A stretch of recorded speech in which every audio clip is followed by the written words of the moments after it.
Hola, soy Carolina Silva y en este espacio de 5 minutos para hablar de arbitraje tenemos un gran invitado. Se trata de Alberto Zuleta Londoño, socio de Cuatro Casas, pero además presidente del capítulo de la ICC, de la International Chamber of Commerce en Colombia. Alberto, bienvenido. Muchísimas gracias, Carolina. Acá estamos, además, después de esta entrevista vamos a un rico desayuno en Trattoria Zuccherino de nuestra amiga Ana Cristina Botero. Vamos a poner unos huevitos benedictinos bien ricos, unos croissancitos, pero primero la entrevista, ¿no es cierto, Alberto? Primero la entrevista. Primero la entrevista. Albertico, entremos en materia. Sí, la ICC es un tema muy interesante. La International Chamber of Commerce, esas cláusulas tan robustas, tan interesantes para las grandes empresas, las grandes multinacionales que puedan dirimir sus conflictos. Como presidente del capítulo de Colombia, Alberto, ¿cuáles han sido los principales logros que ha tenido la ICC en Colombia y cuáles son los principales retos? Yo creo que el principal logro de la CCI en Colombia es tener el Comité Nacional que tenemos hoy. Se ha construido a lo largo de más o menos 10 años ya y ha ido creciendo y creciendo y pues ha tenido el liderazgo de diferentes personas a lo largo de la década y en este momento pues obviamente estamos recogiendo los frutos del trabajo de muchas personas. Yo creo que el mayor logro ha sido combinar la cantidad de miembros que tenemos con el hecho de que sean miembros bastante activos, porque esos son dos retos diferentes. Lograr que la gente se vincule era un primer reto y lograr que la gente saque tiempo de su trabajo para contribuir con el comité era un segundo reto que creo que en este momento está funcionando muy bien. Tenemos gente muy involucrada y muy comprometida. Está muy concurrido. Mucho. Y la verdad es que una de las lecciones que me ha quedado a mí en este último año y medio es darme cuenta lo robusta y lo grande que es la comunidad de arbitraje internacional en Colombia. Yo me di a la tarea, con ocasión de la CCI Colombia, de hacer un mapeo de los abogados colombianos que hacen arbitraje internacional por fuera de Colombia. Yo pensé que me iba a encontrar más o menos unos 15 y estamos aproximando los 40. Y tenemos en todos los niveles, tenemos abogados muy jóvenes empezando sus carreras en firmas internacionales, hasta otros que ya son personas muy reconocidas internacionalmente en arbitraje, no solamente en Latinoamérica, sino en otras regiones del mundo. Y la verdad da mucho gusto ver como colombiano gente tan exitosa en tantos rincones del mundo. Sí, y hay muchas ganas por construir arbitraje. Sí, las hay.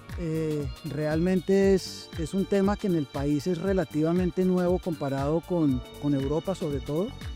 Y creo que ha despertado un interés bastante grande en las generaciones de los últimos 10 años más o menos en el país, y de ahí que tengamos tanta gente dispersa por el mundo trabajando en el tema.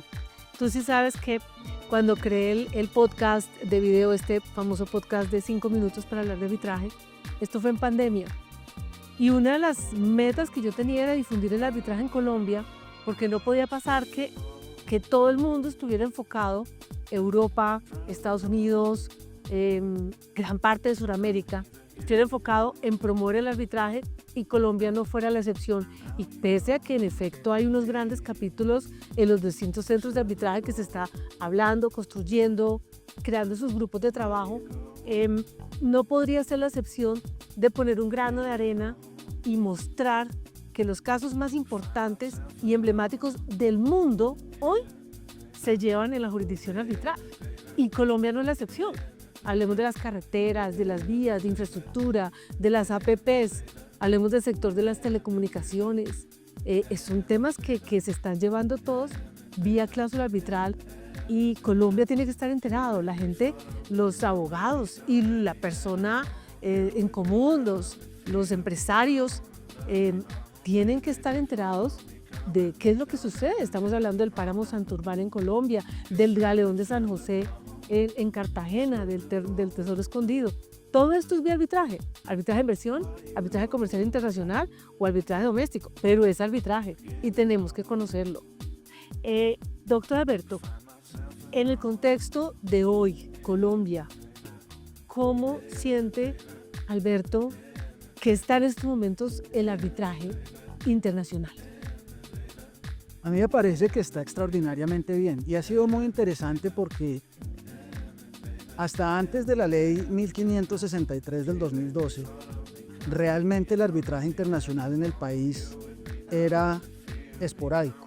No había un marco jurídico claro, la ley 315 del 96 y antes de eso los decretos que había sobre arbitraje realmente no se prestaban para que hubiera una gran masa de arbitrajes funcionando. Y cuando llegó la ley de arbitraje vigente hoy, pues muchos pensamos, sobre todo por lo que el arbitraje internacional se reguló de una manera tan distinta al doméstico, que iba a ser dura la entrada del arbitraje internacional en el país. Y la verdad es que en mi opinión no lo fue. La jurisprudencia de las altas cortes ha sido absolutamente impecable desde esa época. Una cosa que a la gente se le olvida es que nuestra ley de arbitraje, como todas las que siguen la ley modelo de UNCITRAL, exige que la interpretación de la ley se haga tratando de promover la uniformidad en su aplicación, lo que quiere decir que las cortes de unos países deberían estar mirando las cortes de otros para tener un criterio más o menos uniforme de interpretación de lo que es el orden público internacional, de lo que son todas las causales, bien sea para anular un laudo o para reconocer un laudo extranjero. Y las cortes colombianas tienen una jurisprudencia hoy absolutamente consistente, absolutamente clara y absolutamente a la altura de los estándares internacionales, de manera que yo creo que eso a las compañías extranjeras que vienen al país les ha servido mucho. Por otro lado, los centros de arbitraje colombianos también se adaptaron muy rápidamente. Hoy en día uno puede llevar arbitrajes internacionales administrados por centros de arbitraje colombianos que lo pueden hacer muy bien, entonces las partes tienen esa opción también. Y los abogados pues también han hecho la transición del arbitraje nacional al internacional. Esto ha sido muy interesante porque el arbitraje nacional tiene muchos más rasgos de proceso civil que de arbitraje como tal. Entonces la transición yo pensé que se iba a demorar más, que iba a ser un poco más abrupta, en términos un poco más difícil, lo que quiero decir.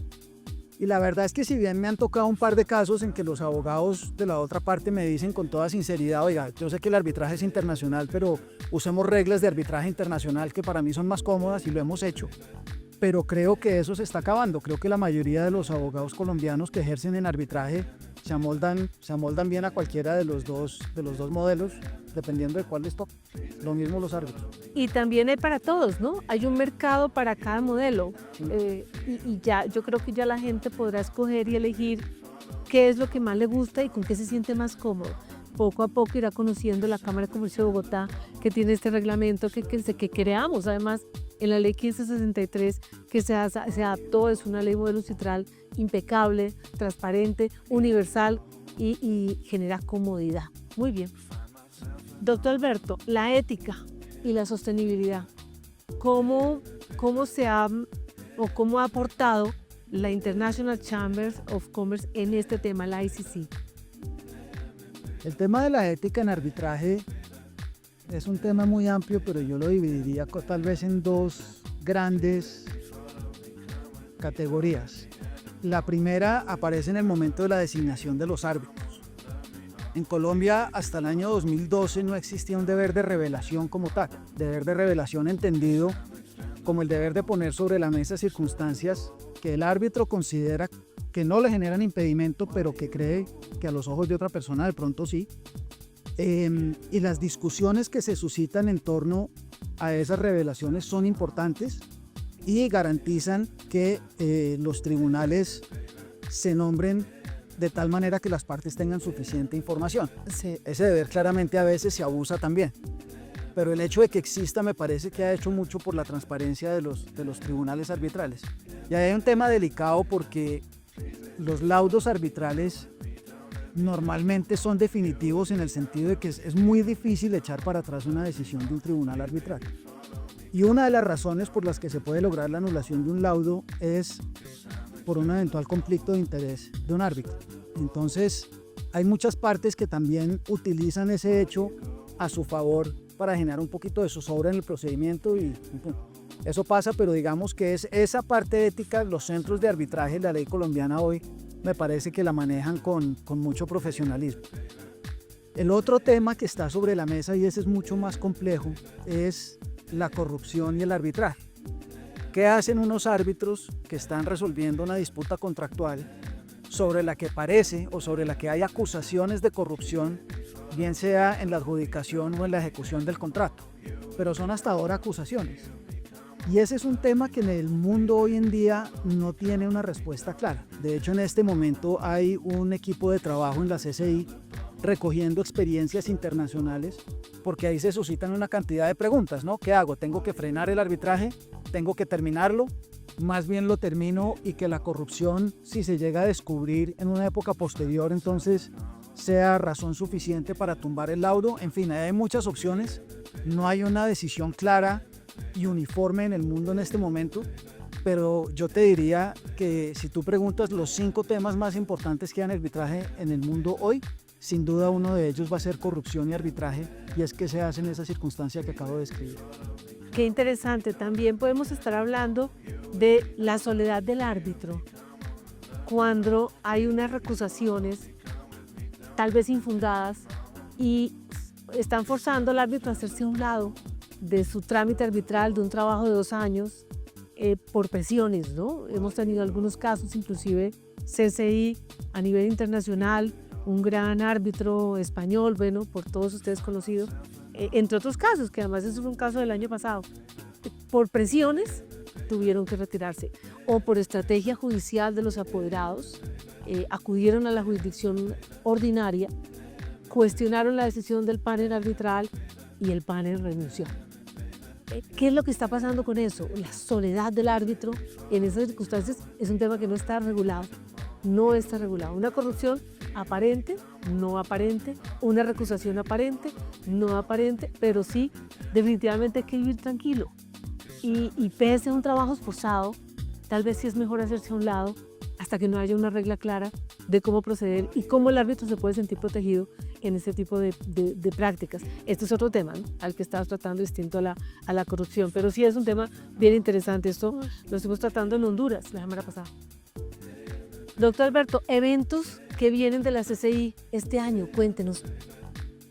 Bien, este año en la CCI pues tenemos las reuniones regulares del Comité Nacional.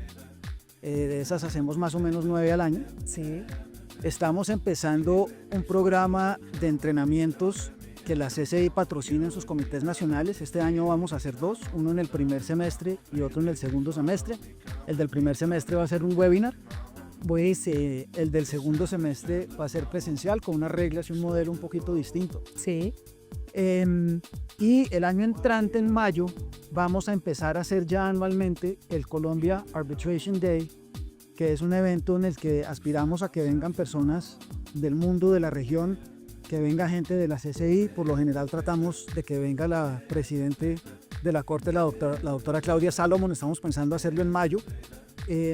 Esos son los eventos, digamos, notorios que vienen. Hay 2 reuniones al año de la Comisión de Arbitraje y ADR, que es una comisión muy importante porque es el centro de pensamiento de la CCI. De ahí salen todos estos trabajos sobre corrupción y arbitraje, sobre inteligencia artificial, sobre prueba testimonial, y las modificaciones al reglamento se tratan ahí. Y es muy interesante porque cada vez que se modifica el reglamento, que se modifica con poca frecuencia, Sí. se hacen modificaciones muy pequeñas con un impacto muy grande, Puntuales. pero que aprovechan la experiencia en el mundo entero y que se discuten mucho. Entonces va a haber 2 reuniones de esas, y hay otros Arbitration Days en la región. Va a haber uno en Argentina, si no estoy mal, en septiembre. Hace poco hubo uno en Costa Rica, de manera que la CCI es muy activa aquí en la región.